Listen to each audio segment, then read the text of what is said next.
welcome again to HRN Revive TV. I'm your host today, Arnold Threatt.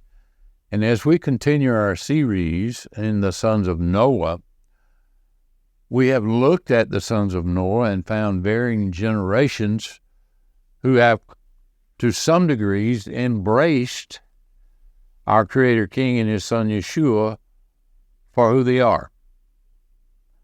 We have examined what separates His people from those who refuse to receive His invitation. Let us now look at His chosen people who only pretend to walk with Him. And I'd like to look in Mark chapter 12, starting in verse 1, because this is a parable that Yeshua is given, but it's related back to a passage in Isaiah chapter 5. So let's go to Mark chapter 12, beginning in verse 1.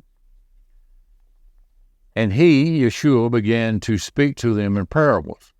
A man planted a vineyard and set a fence around it and dug a wine vat and built a tower. And he rented it to the vine dressers and went away.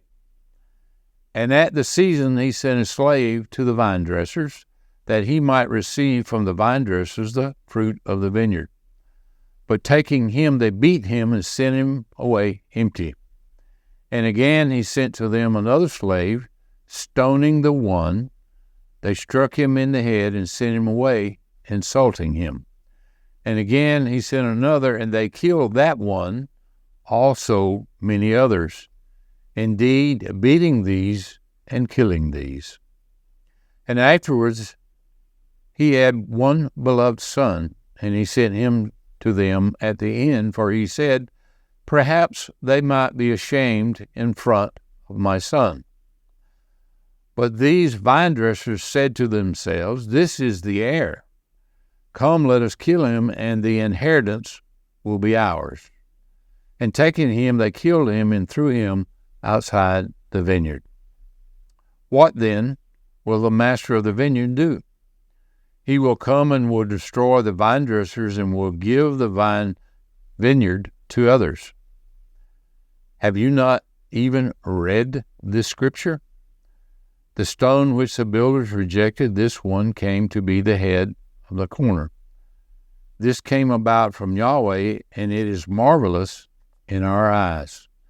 And they sought to seize him, and yet feared the crowd, for they knew that he had spoken a parable against them, and leaving him, they went away.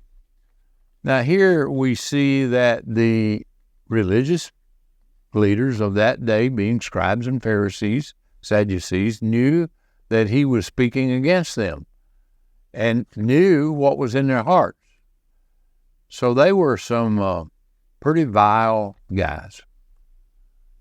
But as we look at this, there was 5 different elements that he listed here for us to consider. Number 1, he shows that Israel is compared to a choice vine. Number 2, their refusal to follow Yahweh resulted in his pursuit of them. Number 3, because they refused to respond, he sent his son, whom they killed and threw outside of the vineyard. Number 4, their rejection identified Yeshua as the chief cornerstone.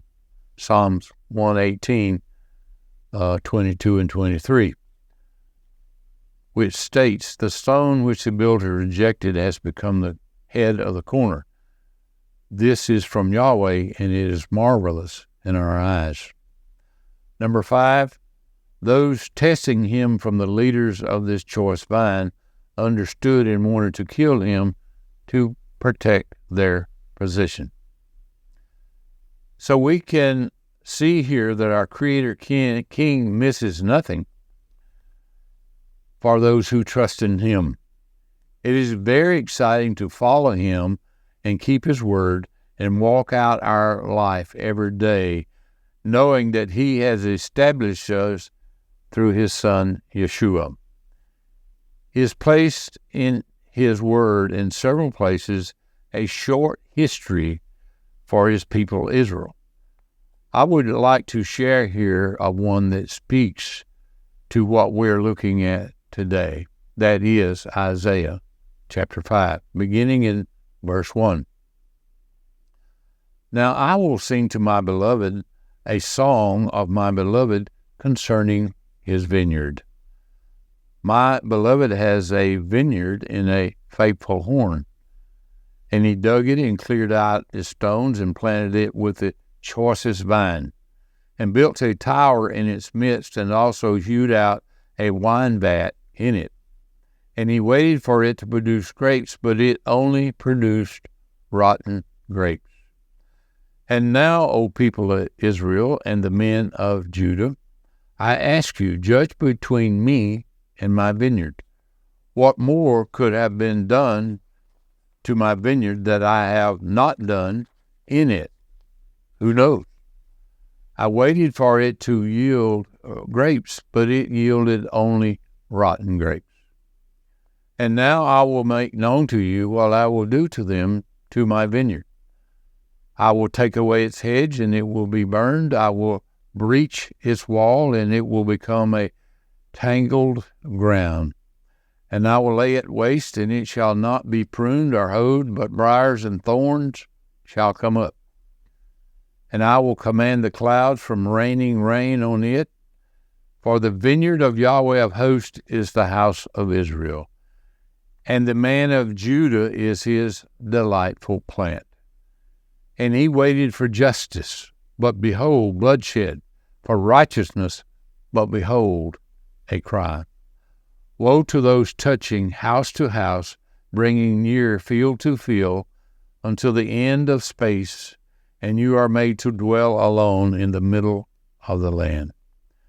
Yahweh of hosts has sworn in my ears, if not, many houses shall be a waste, large and beautiful ones, without one living in them.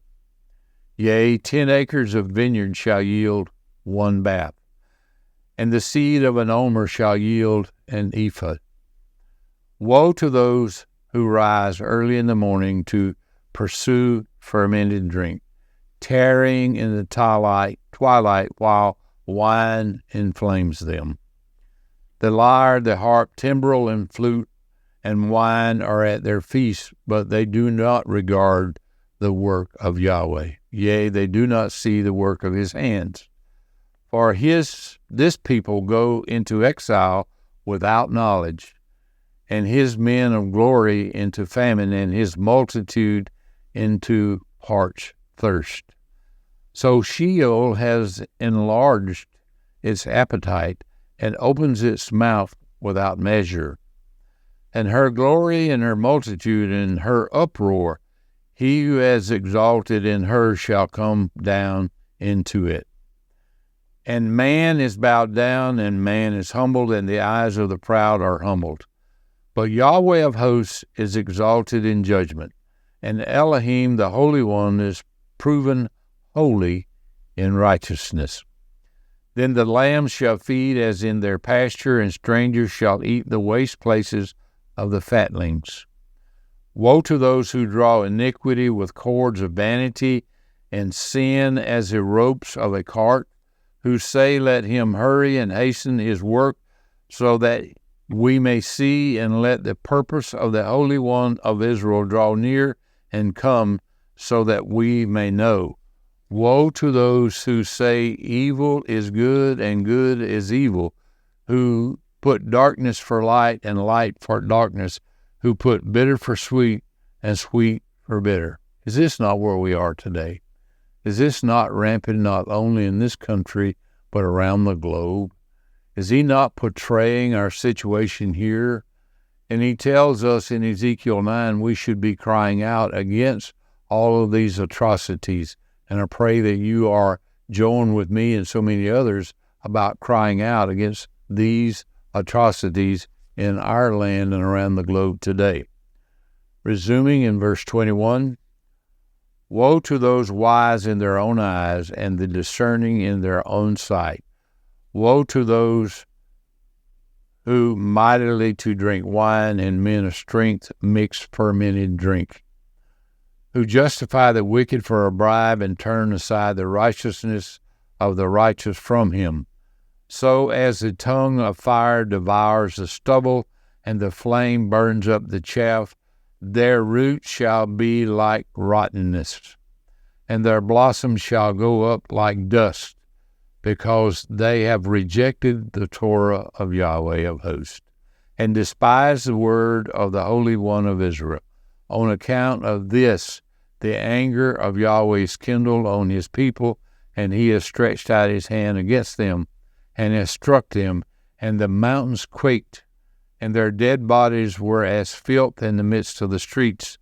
And all this his anger does not turn away, but his hand is stretched out still. And he will lift up a banner to distant nations, and will hiss to them from the ends of the earth. And behold, it shall come with swift speed.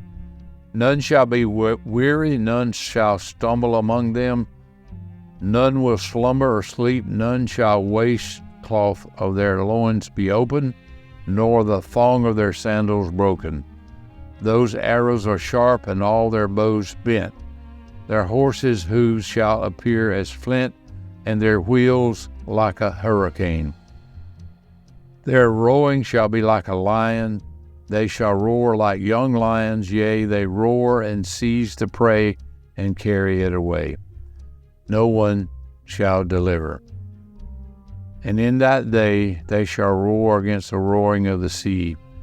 When one looks to the land, and lo, darkness distressed, and light shall be darkness by its clouds. Our King designed and assist his people of Israel to be salt and light to the nations. That is still our assignment today, to represent him on planet Earth. We will continue in our next session to identify and separate the sons of Noah. Peace and shalom unto you.